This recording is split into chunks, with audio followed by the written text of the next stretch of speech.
Good morning, everyone, and welcome back to the next session here. And I want to address a couple things really quick here. I did put in the comments already to make sure to use the Ask a Question feature. And we'll go over those at the end of the session. And also, there are some giveaways that are going on all this week. Those giveaways are going to be at the end of the very last session of each day. So at the end of those sessions, we'll end up taking all the names of everyone who is registered, and we'll put it through a wheel so that it picks out a winner, and that'll be for a $100 gift card to Amazon. So that'll be given out. That's going to be on each day. Again, very last session of each day, but also during the After the Greatness live broadcast. That's going to be on Facebook, Twitter, as well as YouTube. So you've got two chances to win, and you must be present to win as well. So make sure to check out and stay for all of that as well. And I am super excited to have my homie here with us. He's going to be doing his session called the Jaded Dispatcher, Burnout and Burnout Mitigation Strategies. This is Zachary Dykes, and he is with the Missouri State Highway Patrol. Thank you for being here, man, and take it away. Hey, thanks for inviting me here, man, and hopefully I don't make a fool of myself. So, hey, everybody, my name's Zachary Dykes, like you just said, and I'm with the Missouri State Highway Patrol. I am a line operator, which means I have no supervisory skills or headaches at all, which is sometimes nice. But I'm also a trainer, both a CTO and a continuing education trainer, and that does come with some headaches. So, this session is the Jaded Dispatcher, Burnout and Burnout Mitigation Strategies. It is one of the more dear to me topics that I've had, because during my about 11-year career, actually we're approaching 13 years now, during my about 13-year career in emergency communications, first as a 911 operator and then switching over to emergency communications with the patrol, I've experienced burnout several different times. And, it's something that we really need to touch on because it's very important. And if you don't mitigate it, you're going to not only potentially end your career early, but you can do some really permanent harm to yourself. So we really want to touch base on that. Now, before we get in depth too far, I do want to ask some questions, and those polls have been open for just a few minutes. So we're going to go ahead and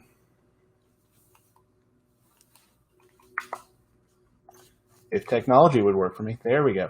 We're going to go ahead and ask a few questions so I can get to know you guys. I see some familiar names in here already because I've presented at a couple of different online conferences, and I've seen some of you in our training here in Missouri. And then I've got friends in here like Lori and Pam and Becky, and of course Halcyon, who was sending me funny faces and trying to pep talk me just before we got started. So currently, out of the 910 of you that are registered, and I know that some of you are going to be watching this later on in the session or later on in the year, but currently about 26% of you guys are frontline, 27% are line or shift supervisors, and 33 of you, or 45% of you guys work in administration. As far as the attendance goes, you've been serving 1.4% between 0 and 1 year, 15.5% between 2 and 6 years, 7 to 10 years is 8.3%, 25% of you is 10 to 15 years, and 20 plus years are 35. And Tim, you're very lucky that 8 other people have joined you in voting, because I obviously missed putting 15 to 20 years in there, and Ricardo and I were talking about that, and right after he put it in there was one vote, and it sat at one vote for a very long time, and we're like, if it's just you, I was going to have to give you so much crap over that. So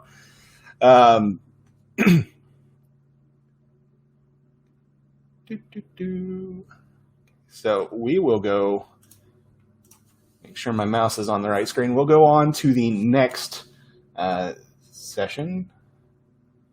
So our objectives for this session are we're going to define burnout, we're going to identify the warning signs of burnout, and we're going to identify some strategies on mitigating burnout.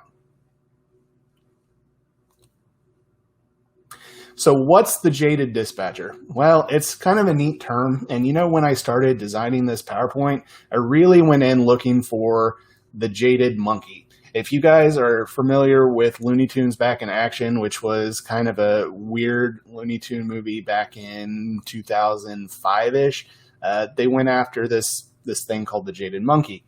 And that was the picture I was going to use. But then I was like, that doesn't really explain what a jaded dispatcher is. A jaded dispatcher is this guy. We've had so much crap thrown at us day in and day out that we just form a protective shell over ourselves and we don't let anything get to us. But we don't let anything in, and we don't find joy in a bunch of stuff either. So that's what the jaded dispatcher can be. So just a couple of definitions. Jaded dispatcher is defined as being fatigued by overwork, made dull, apathetic, or cynical by experiencing or seeing too much of something. This can also mean that we hear too much of something.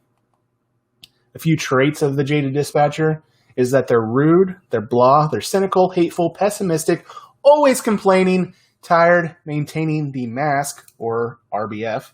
I know that's sometimes not a mask, but, they're annoyed, and the list can go on and on and on and on. So Willie Geist is a TV host. He works or has worked for NBC, and he said this: when you work in TV too long or long enough, you tend to get a little jaded with the different things that you have to deal with. That can easily be translated into what we do here in emergency communications.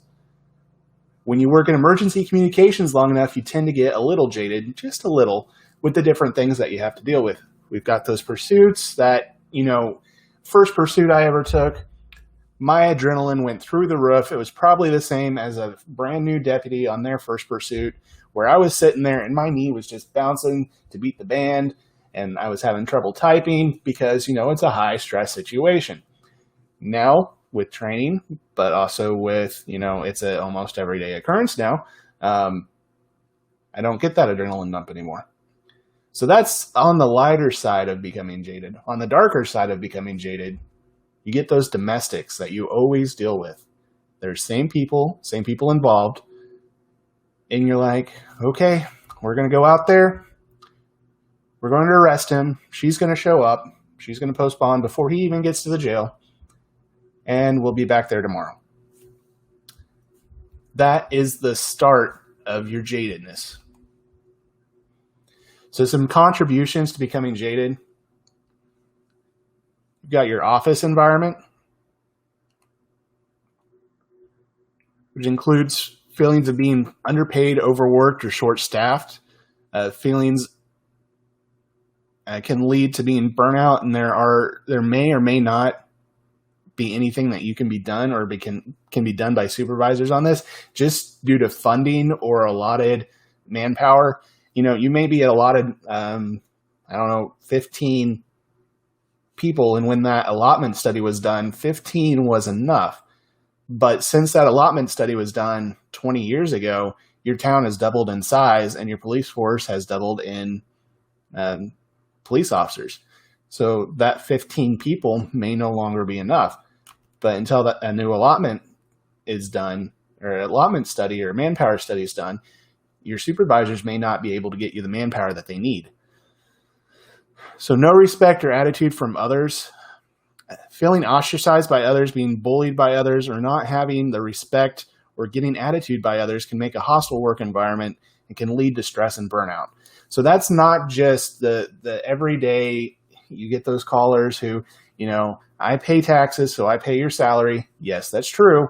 But this no respect or attitude from others is not just on the caller side of things. It's on your coworker side of things.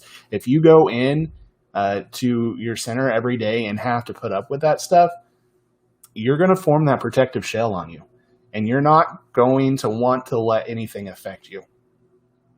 Political red tape, like we mentioned just a minute ago, having that domestic every other day or every Sunday, and having the feeling of, we're not doing anything. We can't do anything because of these politics right here.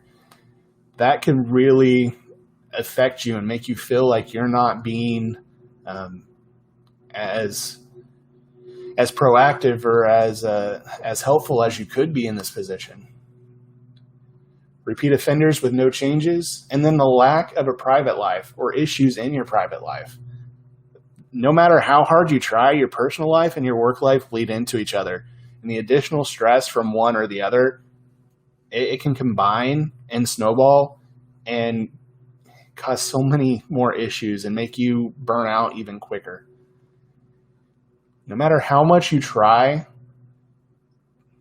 we've been told that, leave your home life at home and your work life at work, but that's not how it works anymore.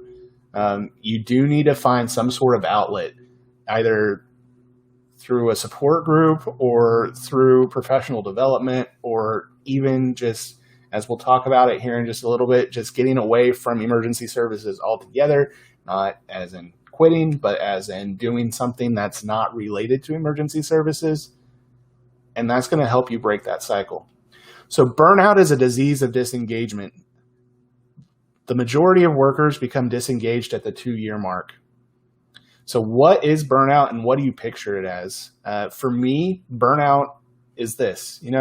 We start out, we're doing the job, we're doing good, 6 months, 3 years, 15 years in, we hit that first wall. We're like, okay, something's wrong. Some more time goes by and we're like, I don't know what's wrong with me, but I don't want to go to work anymore. Some more time goes by and you're like, okay, something's really wrong with me and I don't want to go to work anymore. I don't want to get out of bed anymore. I don't want to talk to anybody anymore. That is the cycle of burnout. It's a disease of disengagement, but it's a cycle that can be broken or at least reset for a time. So there are 3 definitions that we're going to talk about real quick. The first 2 come from Merriam-Webster, and they are the definition of burnout. It's the condition of someone who has become very physically and emotionally tired after doing a difficult job for a long time. Do we do a difficult job? Do we sit at the console for 8 to 12 hours a day, even more, maybe? Do we handle some of the most difficult calls that anybody can imagine and do it without knowing the ultimate outcome of a lot of them? Yes. Yes, we do. And that can wear on you. That can add burden after burden on you. You can be holding up the world without even realizing it. Exhaustion of physical or emotional strength or motivation, usually as a result of prolonged stress or frustration. Prolonged stress, that should be in our job descriptions. Anytime we're trying to recruit somebody, you're going to be required to work weekends. You're going to be required to work holiday. You're going to be required to work all shifts. You're going to be required to deal with a prolonged time of stress. And by the way, you may or may not know the ultimate outcome of what happened to the child who stopped breathing call.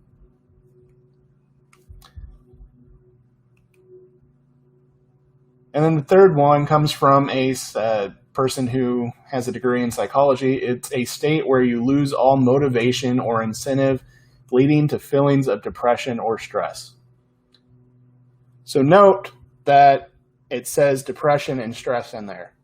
Burnout, depression, and stress all have a very intermingled relationship. It's kind of like a love triangle between them.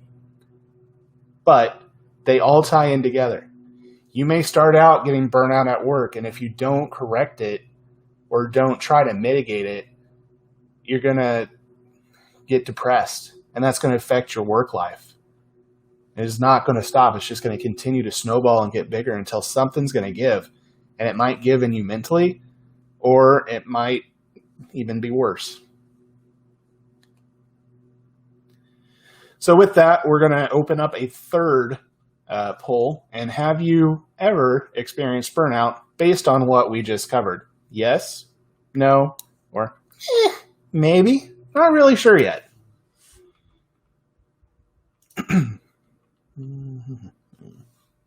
While you do that, I'm going to get a drink.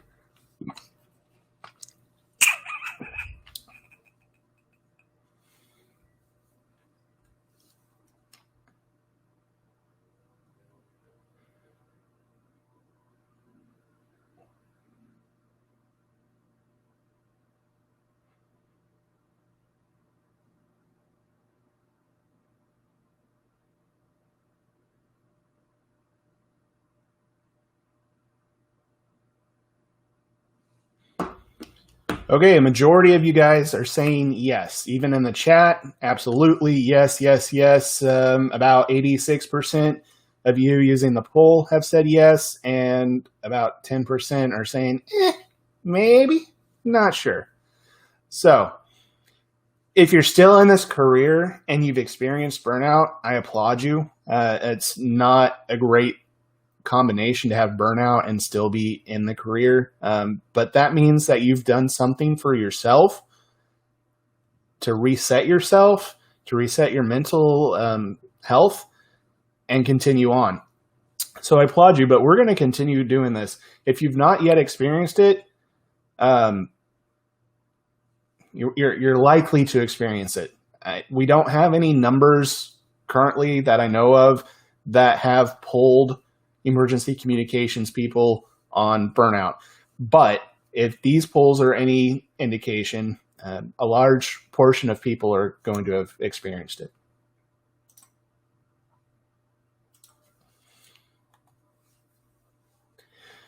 So let's cover some contributions to burnout. So job demands, we're often asked to do so much for very little reward. We can feel as if we're being taken advantage of or manipulated by certain supervisors or administrators.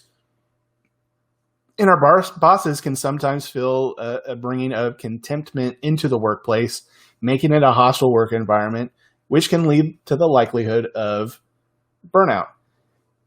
In addition to that, we all have different personalities. You know, me and person B may not get along. And if I'm stuck with that person for 3 months working the same shift, tempers are going to flare, and that increase in stress is going to increase in the likelihood of burnout. A lack of resources. Last session, Megan talked really hard about training, and I'm going to hit on it too. A lack of training, equipment, standardization, it reduces our knowledge and skills in the career and leads to an uncertainty and an increase in stress. When I began at the sheriff's office, the 911 center that I worked at, we didn't really have a great training program. It was all on the job as it occurred. You went through it, and you may have that situation once before you became certified to man the position yourself. Oh, and by the way, when you manned the position yourself, you were the only one in the dispatch center, dispatching for the sheriff's department, the police department, another police department, the ambulance district, and about 5 rural fire departments. Granted, we were a small agency, but I can tell you that when I started getting situations that I had never experienced before, my stress level shot through the roof, and I became so frustrated. I would go home and I would break down because, number one, I was like, oh God, I'm going to get fired. The sheriff's going to call me into his office again. I'm going to have to explain what I did, why I did it. And I just freaked out. That lack of resources caused so much stress, and it actually led to my first burnout. Insufficient rewards. Obviously, we don't get into this job to be acknowledged and rewarded all the time, but it's nice. So while we're definitely not in this career for the accolades, it's nice to be appreciated. Feeling underappreciated or unnoticed is never a good feeling. When all you hear is negativity, when something goes wrong, it begins to wear on you. So if you're a supervisor, make sure you're not just reaching out to your people to make them aware of stuff that they've messed up on, but also make them aware of stuff that they excelled on. A lack of recovery after a stressful situation, not taking a few minutes away from the console to recover, can add more and more to your work-related stress levels and the likelihood of burnout. A lack of sleep and rest can sour your mood and affects your personality and perception. A lack of social life, by not being included with your coworkers, your feelings of engagement reduce and can lead to resentment of others and introversion. Lack of coworker support when critical incidents happen due to trust issues or perceived wrong can also be contributed to burnout. And then a lack of time off, taking all of your overtime, never resting. You gotta rest. You gotta get out of the comm center, because if everything that you do is in the comm center, even if it's at home and you're sitting there and you can physically hear the phone ringing, you're not going to have, you're going to have some issues. So if your agency's pulling a lot of mandatory overtime, make sure that you're watching for the warning signs that we're going to cover here in just a few minutes and be prepared to take action. And, maybe that action is, hey, I'm having some issues. I can't take this. I can't volunteer for this overtime right now. I need to take a step back and have at least a day off.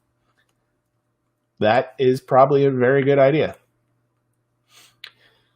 Lack of control. Burnout causes related to work, lifestyle, and personality. If you're not sure how to accomplish a task and you're not given the means to succeed, your increase in uncertainty and stress is going to multiply tenfold. Again, we touched on that just a minute ago. A lack of structure. Being asked to do too much for too little. Nope,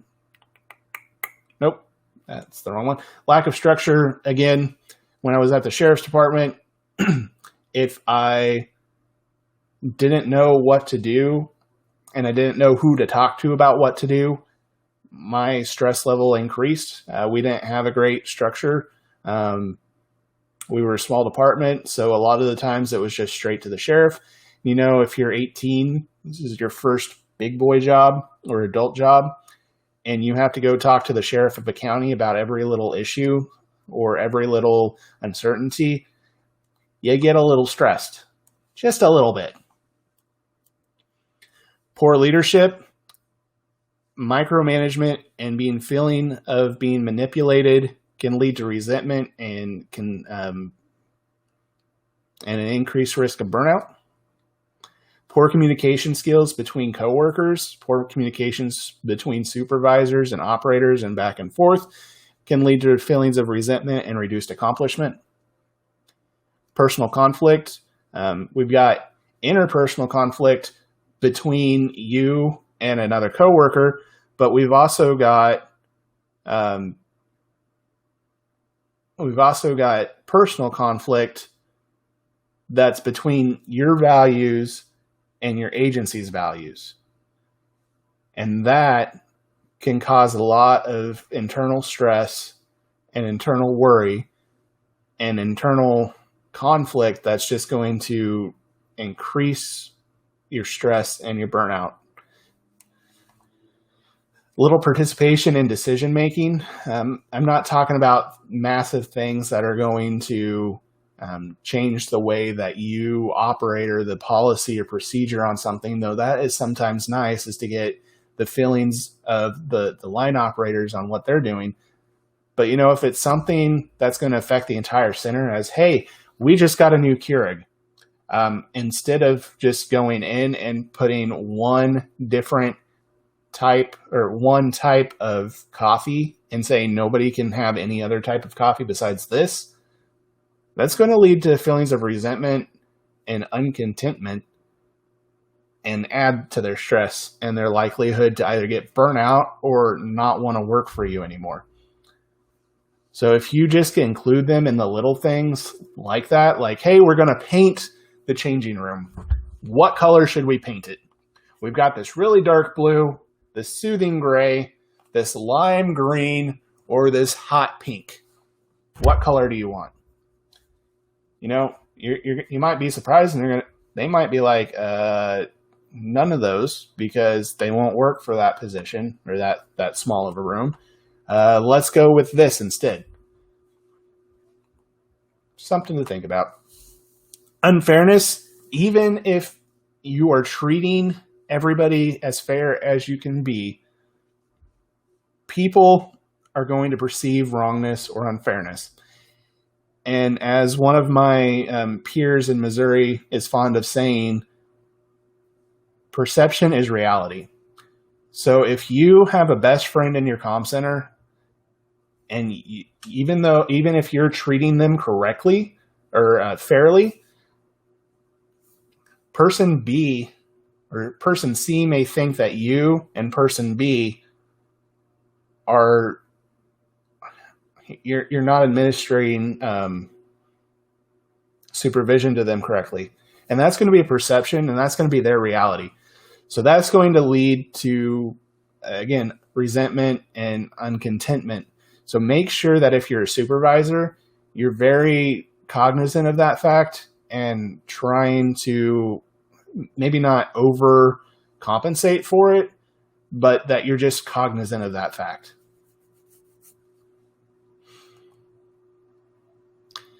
Again, we talked about lack of recognition or lack of accomplishments, loss of personal connections or positive connections between you and your peers, and then loss of positive connections between you and your friends.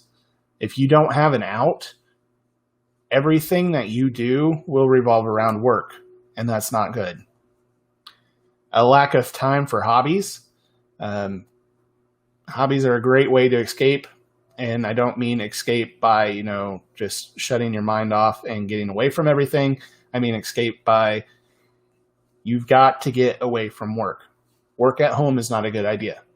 Sometimes it has to happen, but being all the time in that work environment is not a good thing for anybody. So now we got to the fun part, right? The warning signs. There are 3 dimensions of burnout. And the first one is emotional exhaustion. And I'm going to pull up my notes so that I can actually remember. So emotional exhaustion is due to depletion of emotional resources to cope with the current work environment. So we can easily get emotionally exhausted because we give everything, especially if you're a highly empathetic person and you get the caller on the phone who's just been through something that you yourself may have gone through. If you repeatedly do that and you give your all every single time, you're not going to have anything to give out. You have to take care of yourself in order to take care of others. There's a podcast that I've admittedly not listened to, but I just love the name of the podcast. But it's something to the effect of your oxygen mask first. You have to take care of yourself in order to take care of everybody else. Depersonalization, feeling callous or uncaring, feelings and hostility, and the distant attitude towards the job is what depersonalization is. And then feelings of reduced personal accomplishment. You may be tasked with creating a new project. Maybe you're the spreadsheet genius behind your center, and your director comes to you and says, "Hey, I need this spreadsheet created in like a 2-week time in order to get this information out."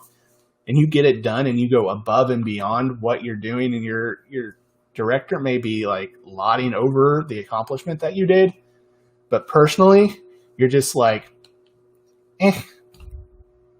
okay, anybody could have done it. I don't really feel like I did anything. Stop talking to me about it. I'm very uncomfortable now. Sometimes that's just how we are. But if you used to find feelings of accomplishment and stuff, and you no longer do, that may be a warning sign. That may be a big warning sign.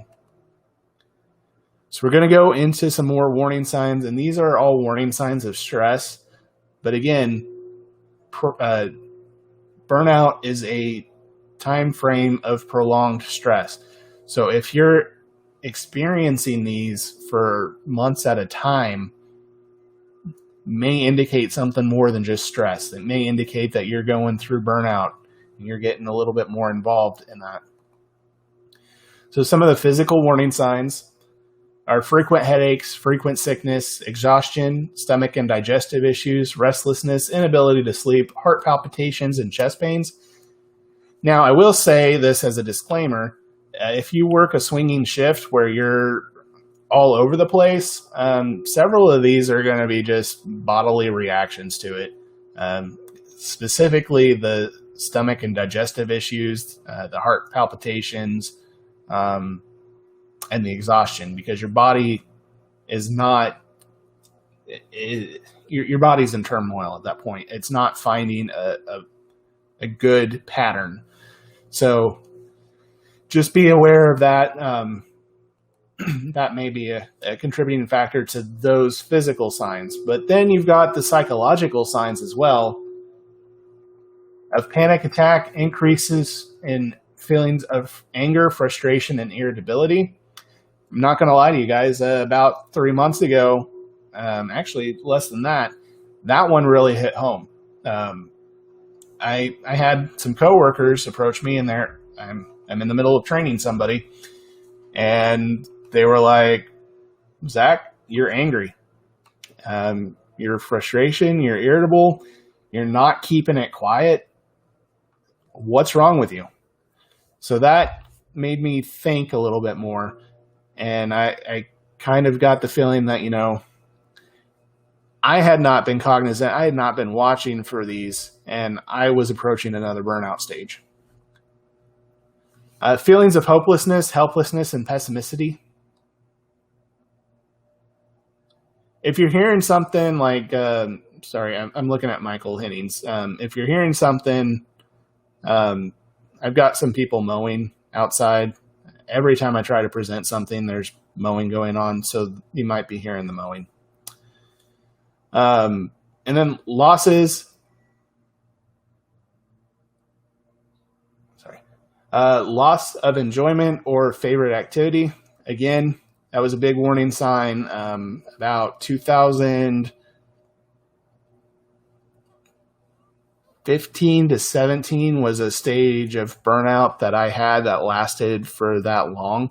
And one of the big warning signs that I just am now getting back was I used to be an avid photographer, and I would go out and I would take photos. I had invested in some camera equipment.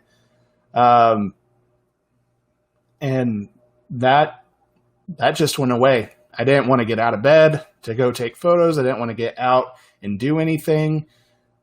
I was just stressed beyond belief. And I lost my drive to go be creative.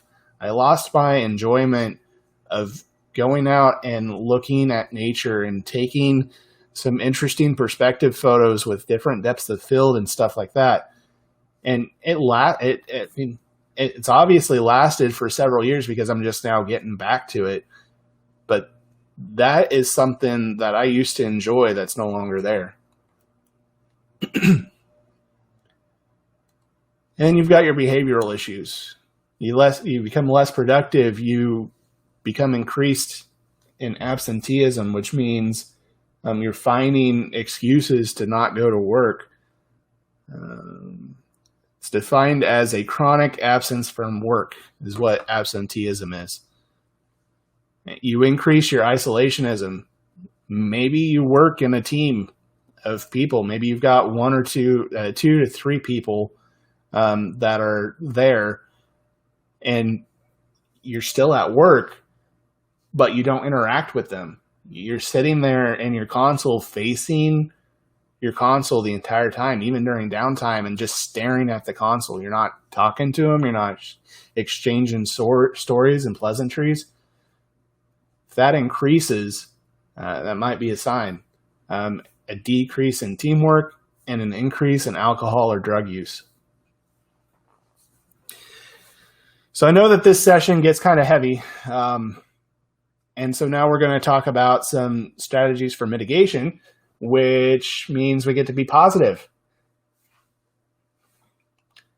Yeah, Lori can't imagine me angry. She's not seen me outside of a conference environment. So become introspective, get involved, take care of yourself, believe in yourself, have a creative outlook, have a support net, and hope. Thank you for coming to my TED Talk. I hope you have a great day. Bye-bye. I'm just joking. We're just covering all this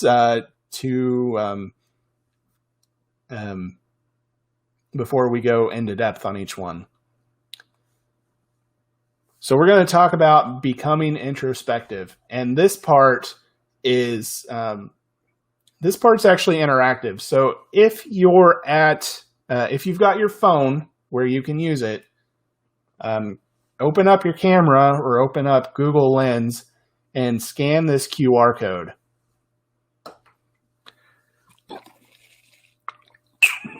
And we're going to create a word cloud live right here, right now.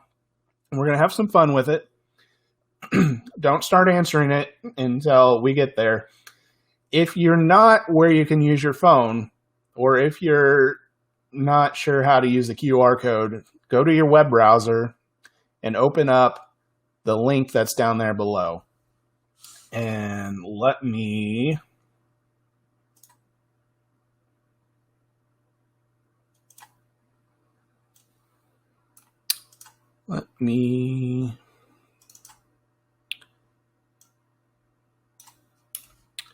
you can go to this link and type in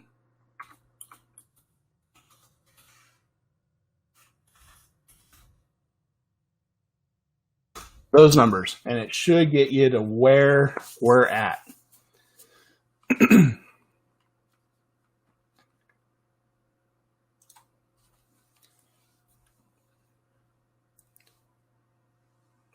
Oop. Why does it say voting is closed?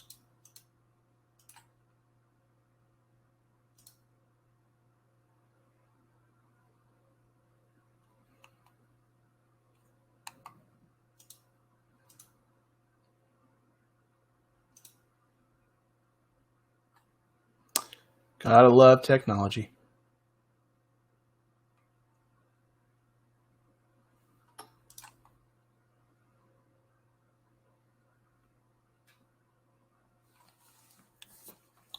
Okay.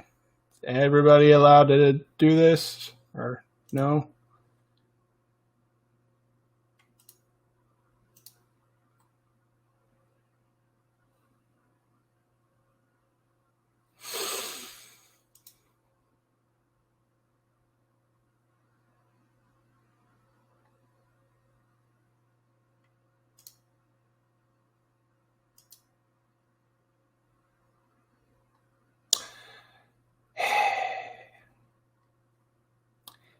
Dang it.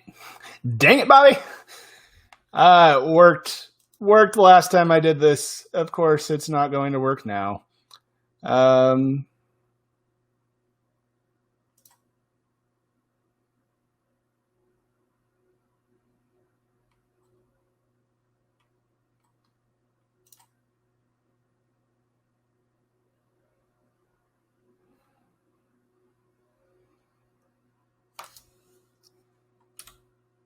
Okay, now try it. I think I just fixed it because I had hit a button on my keyboard and it evidently closed it.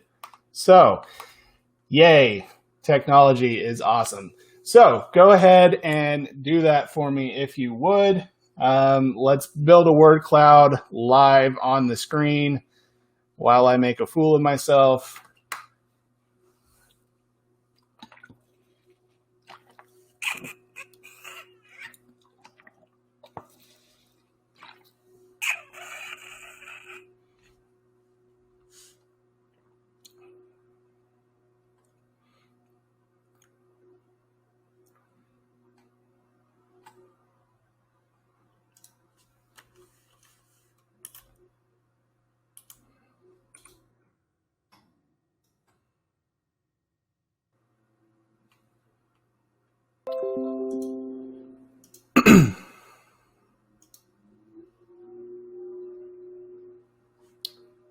There we go. Okay.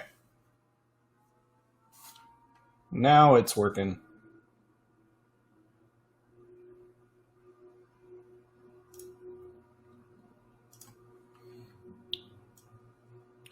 Actually going to open this up so you guys can see it do it live.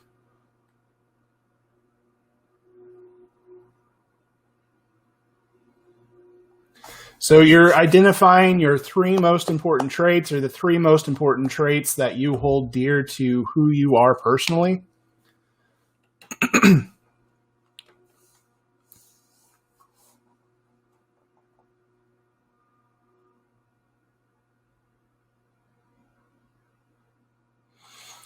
So the bigger the word on here, the more people have typed it in. So we've got supportive, we've got honest, we've got loyal, dependable, creative, compassionate, analytical's in there, trustworthy, resilient, kindness, leader, hardworking, empathy, compassion, focusedness, good listener, grace giver.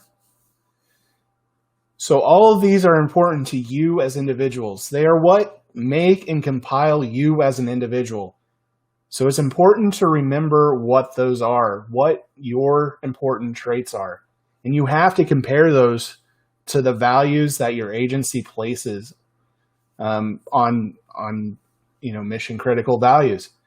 And if your values or your traits and the values or traits of your agency don't match up, there may be something that you need to work on or may need to consider. Or you may need to approach your agency and talk to a supervisor from there. So we'll go ahead and I will take a screenshot of this after the session completes, and I'll dump it into the Discord. That way you guys can have access to it. I'll also shoot it over to Ricardo so he can get it on Facebook if he would like. But we're on a time. Yes, Rebecca. You may or may not need a better agency. Yeah, you're quite right.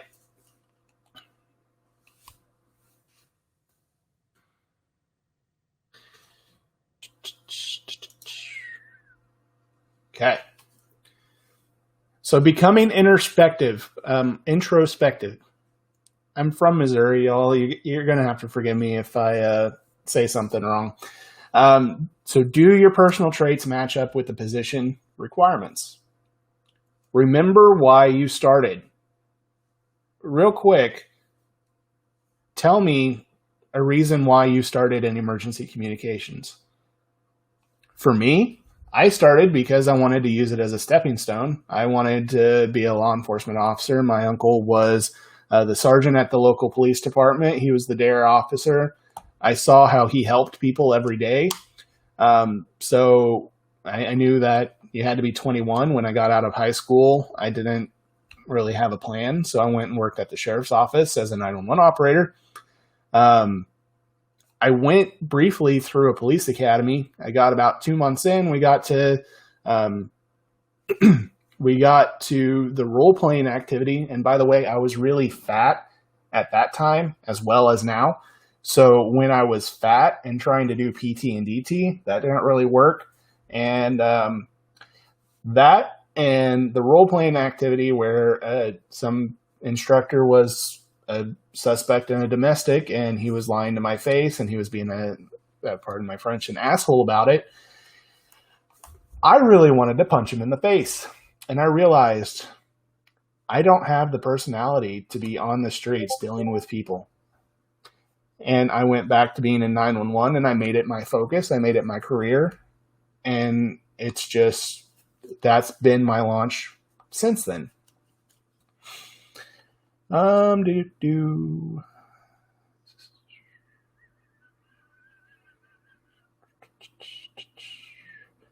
See, I retired from law enforcement and didn't belong in any other field besides public safety. Thought it was a foot in the door, but been there for 11 years.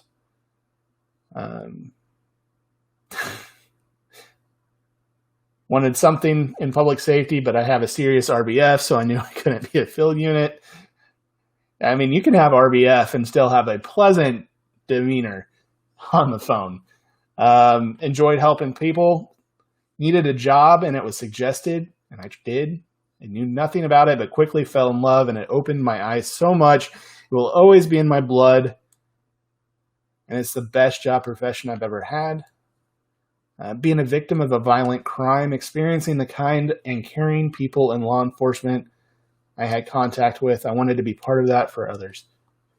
So it's important to remember why you started and keep that in your heart.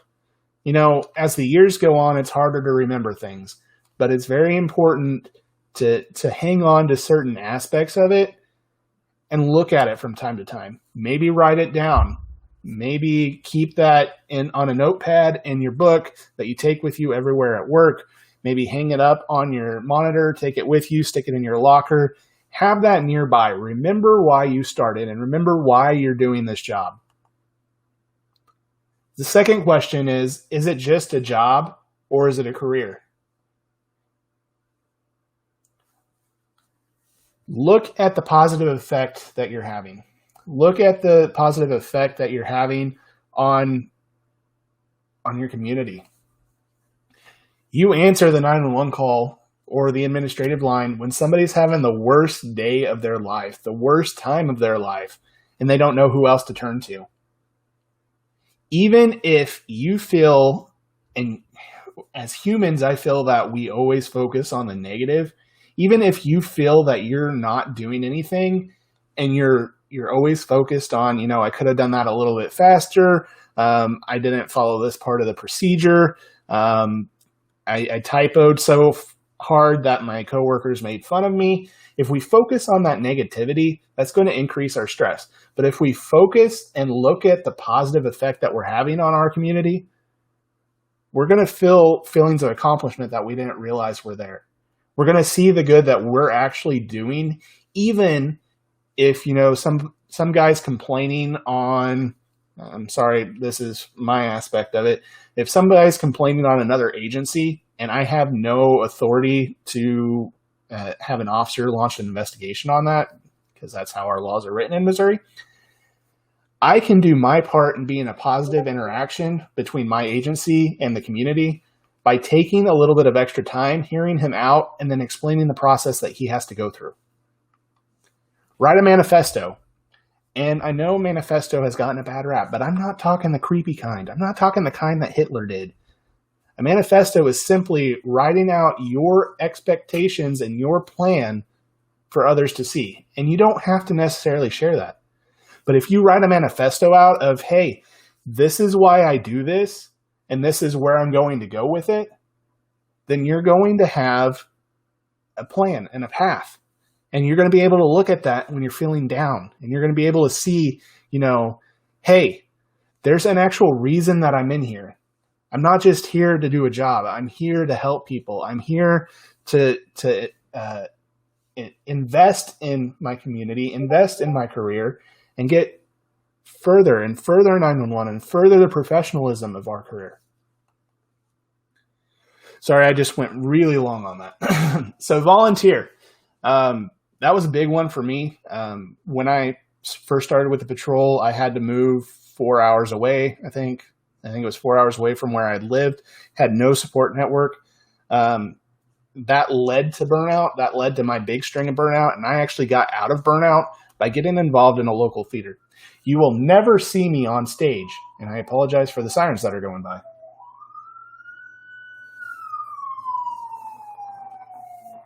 Fire truck. Anyway, sorry, squirrel. You will never see me on stage, but I was able to get involved, and I'm a tech nerd, so I was able to get involved and run their lighting equipment. I was able to string up lights, point them, direct them, be all creative and stuff, and that helped me not only get a support network and a friend network, but that helped me be able to be creative. Schedule regular social activities, even if it's meeting with your friends once a month out at the bar to get a drink and get some food. Go out on hobbies. I got to go kayaking for the first time in 2019. something that I loved. I almost walked out with a kayak the other day until I realized that my small apartment, there's absolutely no room in here. I can barely fit my bike in here. So go out and do stuff that you enjoy to do. And then who loves to exercise? I know I do, right? So I'm going to show you a quick video. I actually really don't like exercising, but something that I've enjoyed doing lately, and that allows me to produce serotonin in the brain, which is above my pay grade, but it happens. I get out and bike. And when I bike, I'm able to almost slip into like a type of trance where I can be creative thinking without getting involved in my work environment. I can get out of my work thought and I can think about everything else that I need to do. So enjoy this little video.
Okay.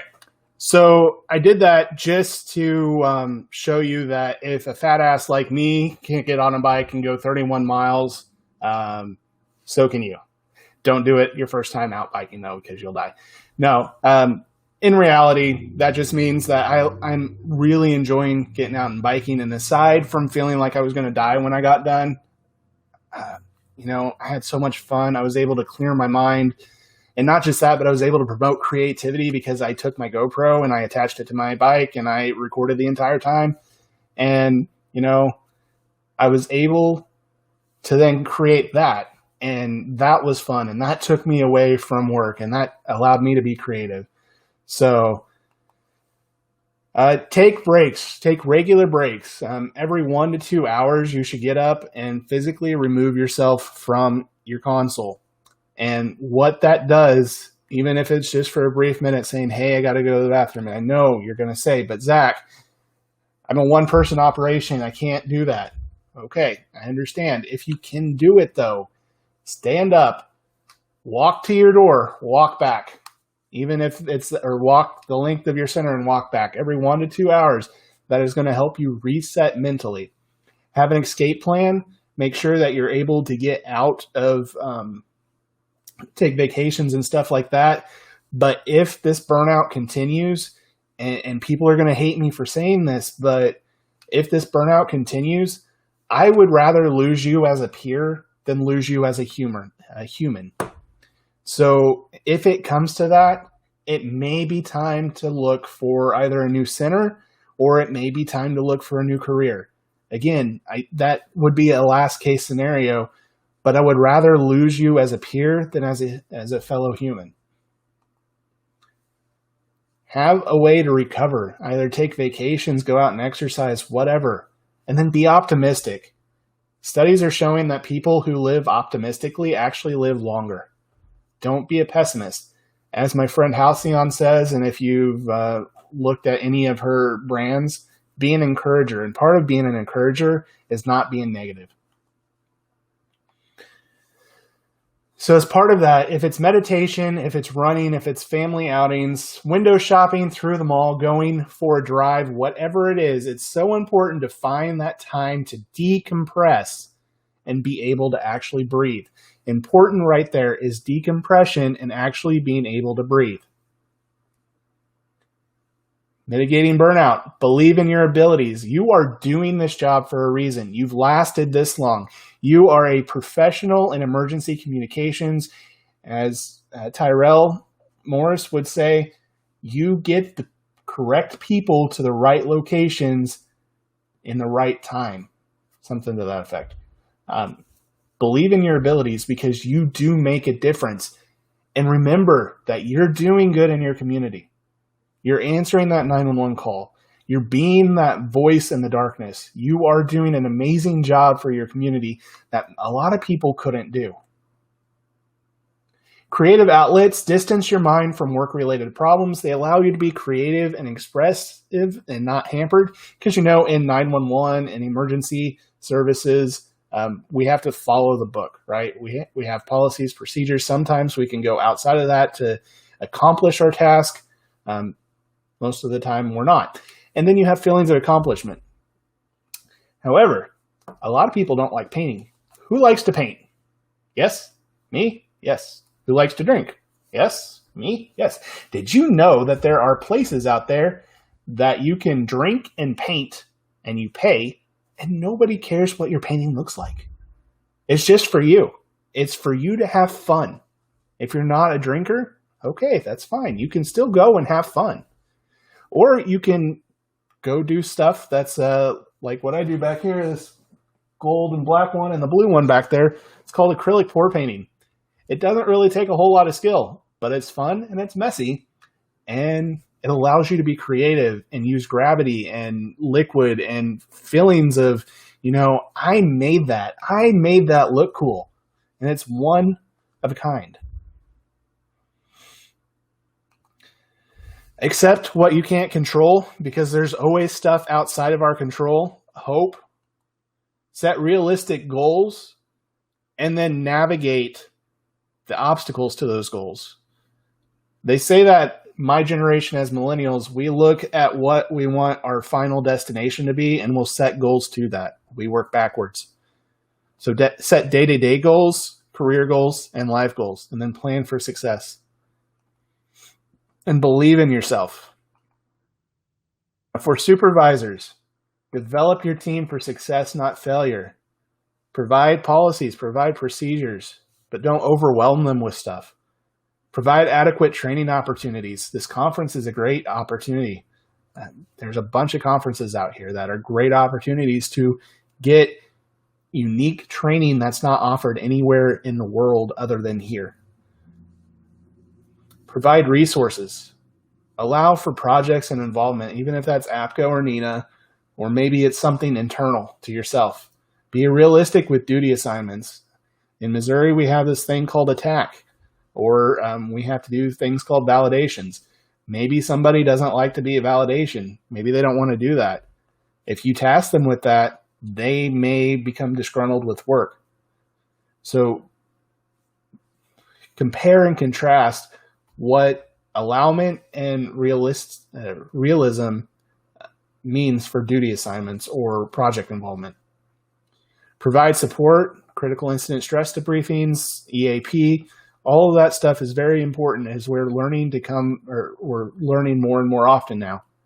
Encourage and socialize, even if that means bringing in a pizza and having a pizza day to where, everybody can come in on their day off or during a meeting or whatever, if it's a required meeting, and they can socialize as well. And then remember the awards and rewards program. Recognize your people for the great job that they're doing. APCO has this thing called Teammates in Action. And it's just, we're recognizing you for the amazing job that you've done on a specific event. And then you've got your yearly awards programs, both at the center, at the state, and at the national level. Check in with your states and see what you guys have going on, but be sure to recognize your people for the amazing job that they're doing. Lead fairly, provide adequate feedback, both positive and negative. Gather input before making important decisions that impact the center, but may not impact day-to-day operations. And then educate people. So what are some consequences? Well, consequences of burnout are negative public image. We've already all heard about the people who were who've had that negative interaction with a person, and that's made the news. So when that happens, we may be viewed negatively by elected officials, have civil or criminal liability, the inability to advance in a career, depression and negative effects in our personal life. They can all snowball because of that one negative public image due to our burnout.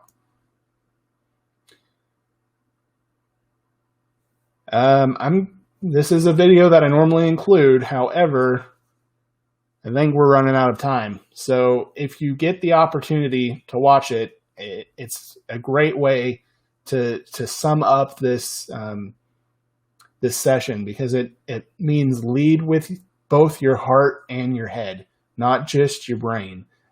Because if you lead with just your brain, sometimes it's not a good thing.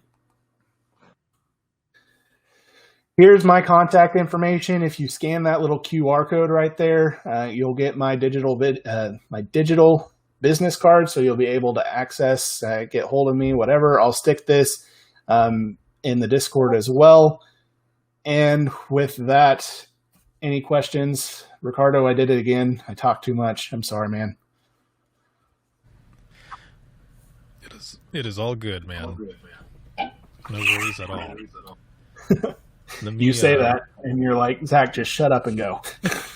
No, not at all. Let me see here.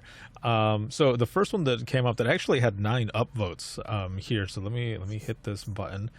All right. So it says, any suggestions in dealing with a toxic coworker whose behavior is causing the burnout, especially when you have flagged the behavior up to your supervisor and then command staff won't help? That one's kind of hard. Are there any work-related friends in that center? Friends to this person?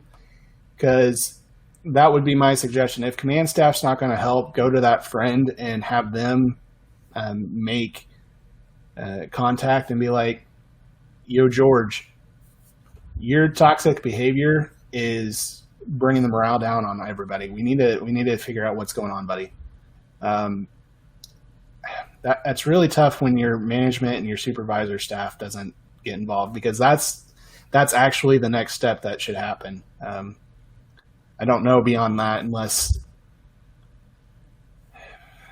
you want to take it upon yourself, but that's some liability stuff. The next thing beyond that would be probably getting HR involved, because that's impacting the morale of the entire center. So, sorry, that's a little weird one. The next one here says, how are you able to take care of yourself when your department is so shorthanded that you are always working, having to do your mandatory Con Ed classes at home on your off days because you can't do the classes while working due to it being so busy and shorthanded? Just take some time for yourself. I know if you're working shorthanded, that means you're working a lot. But even if you're getting out and getting into nature and walking, if you've got trails in your city, go walk them. Just getting out and getting into nature is going to bring about a breath of fresh air. It's going to let you get your mind outside of that work environment and get reset. Sometimes you're not going to like where you're at in the first few times of doing that, because your mind, again, we focus on negativity. Your mind may go down certain rabbit holes on negativity and being irritated and stuff like that. But if you push beyond that and you start thinking about things that you want to accomplish or things that are going on in life, or, hey, I need to contact Chrislyn, I haven't talked to her in a while. Maybe you're able to do that when you take a phone call. Stuff like that can really help. And then podcasts are great. Podcasts are amazing. If you have a long commute, get into a really weird podcast. Maybe you're into space or crime science or something, but listen to that podcast on the way. Hey, I'm a Star Wars nerd. I will listen all the time to a Star Wars podcast on my way to and from work, and it helps me immediately get out of that work environment and focus on something that is not emergency services related. Yeah, I am fascinated with stories. So one of the podcasts I listen to a lot is called Business Wars, and that one just gives like behind the scenes of like Blockbuster versus Netflix or McDonald's versus Burger King, and they've got all of these immersive stories that all true, stuff that happened that people don't know about. So that one is one that I listen to a lot. Would you be able to go back one slide? So there were some attendees who were they wanted to know the name of the video. It is Inner Workings, and it's Disney Pixar, I believe. It's either Disney or Disney Pixar. Awesome. And then if you're able to as well, you had mentioned adding some of this to the Discord channel. If there's a link to that video as well, if you could throw that in there, that would be awesome. Do you have the 5 megabyte restriction? Or no. Are you Nitro? Okay, I'll stick the video in there. All right, cool. Then. Yeah, So. Awesome. Excellent. Well, thank you again, man, very much for the session, for the insight, everything. And, it looks like Lynn, what's going on, Lynn? Put a link in there as well to the video. So that is excellent. So everyone who is here, I'm going to bring you to the next session. And the next session that we have is going to be at 12:30 p.m. Eastern time. And that is going to be with Samantha Hawkins. And she's out of Cobb County 911 out of Georgia. Her session is going to be 10 things your 911 caller wish you understood. So again, thank you, man, very, very much. I appreciate it. And we'll see everyone in the next session. Thanks for the opportunity, and thanks for everybody for attending.